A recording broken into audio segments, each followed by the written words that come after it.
અંજનભાઈને વાત કરી, વિજયભાઈ, મને લાગે છે મેં બી 3-4 વાર બધાને બોલાવીને વાત કરી કે સભ્ય વધારી આપ. એ કથા હોય ને કથા સાંભળે ને પછી આમ ખંખેરીને જતા રહે ગઈ એવી દશા થઈ જાય. માજલપુરમાં સભ્ય વધે એટલે સ્કીમ બી બનાવી, પેલા વેપારીઓ સ્કીમ બનાવે, માલવી છે જે બધામાં વધારે સભ્ય બનાવે છે એને બધી ગ્રાન્ટ આપવાની મને કોઈ નથી થતા. તો મેસી દુનિયાની જો મોટામાં મોટી રમત હોય તો ફૂટબોલ, એ મેસી રમતો અને રોનાલ્ડો, અને જે ટીમ હારે ને તેના પ્રેક્ષકો બી બધું તોડી નાખે, સ્ટેડિયમ તોડી નાખે ને આપણે બધા મને લાગે છે અસ્થિર નથી થયા.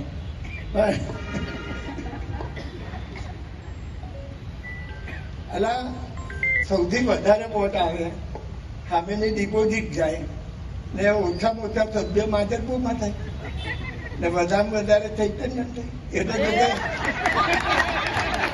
એ તો તપાસનો વિષય છે.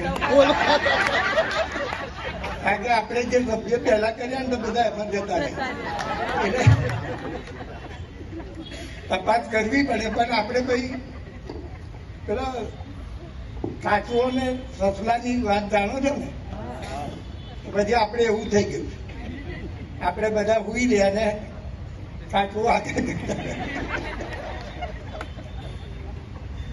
એટલે જો તમારે વોર્ડમાં વધારે કામગીરી કરાવી હોય 2024માં 25માં તો હજુ 2 દિવસ છે. આ જેટલા આવ્યા છે ને 50-50 કરે ને તો આપણે આગળ જતા રહીએ. 2 દામ 50 ના જાય, એક જણ ના, બધાને નહીં, ટોટલ નહીં. સસન કરા જો બોલતા નથી તો હું તમે હાથ ઊંચા કરો. જો 50-50 કોણ કરી શકશે? હાથ ઊંચો કરો.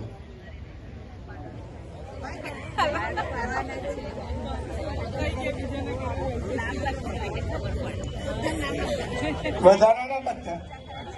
જો સૌથી ઓછા તો બહેનોને 50% સીટો જ હોય છે ને 10% તમારા સભ્ય થયા છે. 10% કે 8%?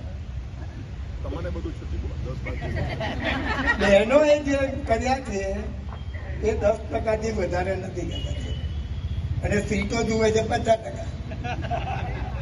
આ તો કઈ ગણું તો એ પણ નહીં સમજ. મને લાગે છે આ હિસાબે સરકારે ઘટાડી દેવી જોઈએ, સીટો ઘટાડવી. તમે સરકારમાં છો એટલે મારે રજૂઆત કરવી પડશે. જો બહેનો સભ્ય ના કરે ને ખાલી ઇલેક્શન માટે 50% સીટો લઈ જાય એ વ્યાજબી બી નથી. એટલે બહેનો મંડી પડે. બરાબર. આજે આપણે બધા ભેગા થયા છે આ સ્નેહ સંમેલનમાં. ખાસ ઉપસ્થિત આપણા પાર્ટીના પ્રમુખ